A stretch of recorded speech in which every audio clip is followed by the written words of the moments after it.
This is Lifebuoy. So I think this is a comment from one of the videos which we had made earlier. I think the question was about washing your guitar down with soap, and we had just done this whole comedy bit where we were showing a hand sanitizer. Don't take it too seriously. It was just a joke.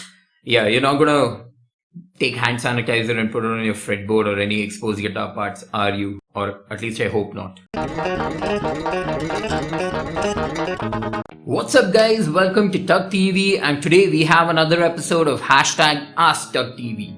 Now this is a show wherein we answer your questions to the best of our abilities and try to connect with you guys as much as possible. If you have a question for us, just type it down in the comments below or tag us in any of our social media platforms and we'll be sure to answer it. Neat Chin asks, best cheap amp for gigging, playing mainly punk and post-hardcore styles. Also thoughts on punk rock. I'll answer the second part of your question first. I think punk is a great style of music. It's as iconic as any of the others, so be it rock or metal, it's just iconic as them. We've got some really memorable bands. I also did have my punk phase while I was growing up. I think it's contributed to a game that I was playing. I think it was called Flat Out 4, and I got introduced to a lot of punk bands. So I've had my share of punk that I listen to. I listen to the likes of Yellowcard, Weezer, Sum 41, Blink 182 of course. I also used to listen to a lot of the Misfits. So yeah, I think it's great. Where it fits in the Indian music scene, I would say like rock and metal, it's still a very niche, taste. Hence, it would be in a very, very niche place. Probably post the COVID situation, when things come back to a sort of normal and when we have gigs coming out, I will be honest, I'm quite oblivious to punk bands. In fact, if there are any Indian punk bands you'd like to recommend, hit them up in the comments. I would be very, very glad to check them out. So that's me personally. But yeah, I'd totally love to see, punk shows. I see no reason why. Now coming to the first question that you asked in terms of a cheap budget amp, there are two options I will recommend. One is the Blackstar Core ID20.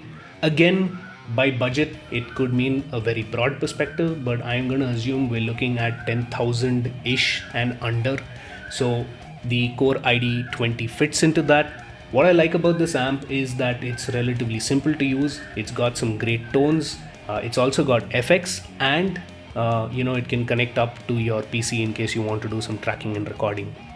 And the reason they call it the Core ID20 is because this has got two 10-watt speakers. So, it is a solid state amp, but it's got some oomph to it. I would also actually recommend that you look at the Katana Mini. Now this, unlike the Blackstar, does not have FX and all of that, but it is a very little portable monster. And by portable, I mean that it can quite literally run on batteries. So again, as mentioned, doesn't have FX. But what I like about it is, while it does a few things, it does it very, very well.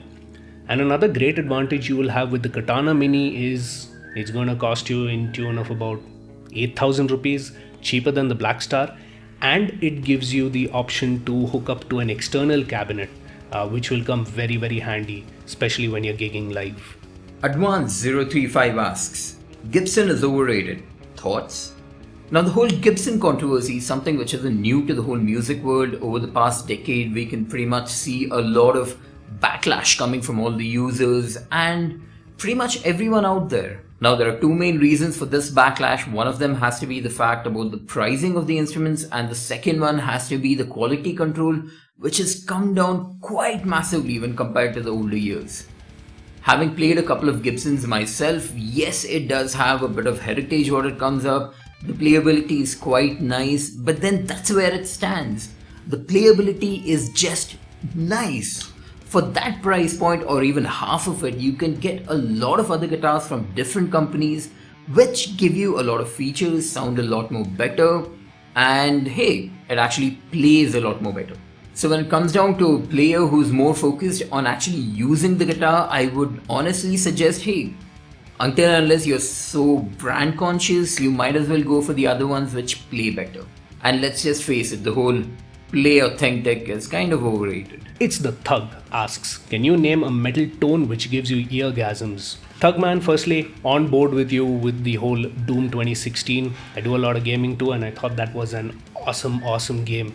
It's almost cathartically therapeutic in my opinion, and I've been playing a lot of other stuff, and probably when I get some time off I will go ahead and get Doom Eternal, so I look forward to playing that. In terms of metal tones that give me eargasms, now I am somebody who likes my tone. Firstly, I like a brown sound, so I want that thick meaty chug, and I like a very mid-heavy tone. So I am personally a big fan of Lamb of God's guitar tone. I think it sounds absolutely menacing. From an extreme metal standpoint, I like the guitar tones of the band Decapitated, especially the last two albums. We're talking specifically the tones, so yeah, those tones do stand out to me.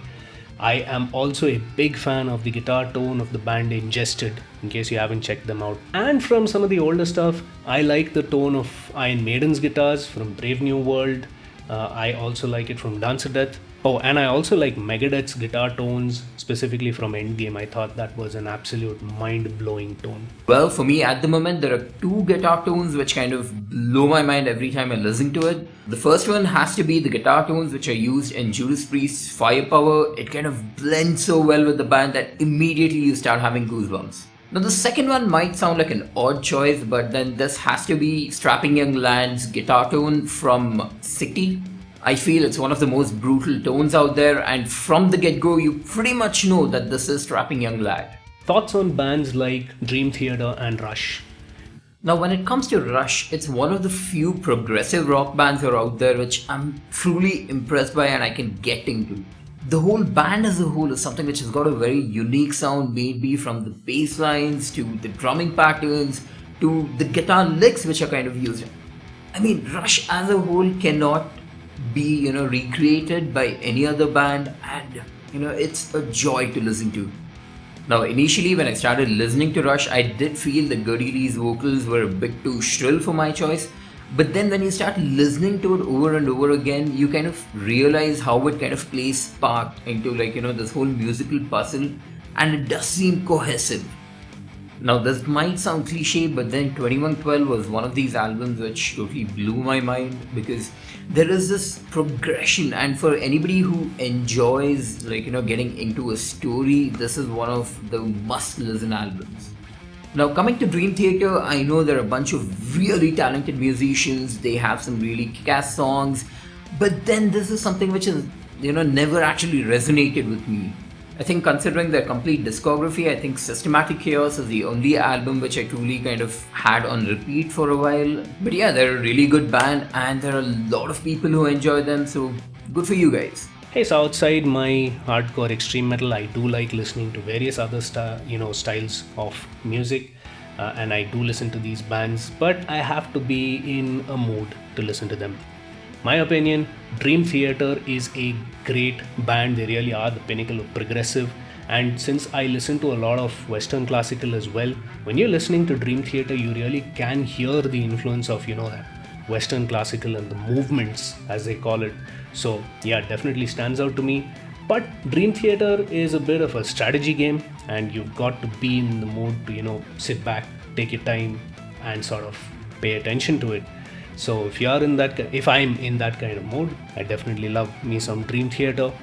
But sometimes you just want an old school bang bang first person shooter, and if you're in that kind of mood, probably wouldn't listen to this.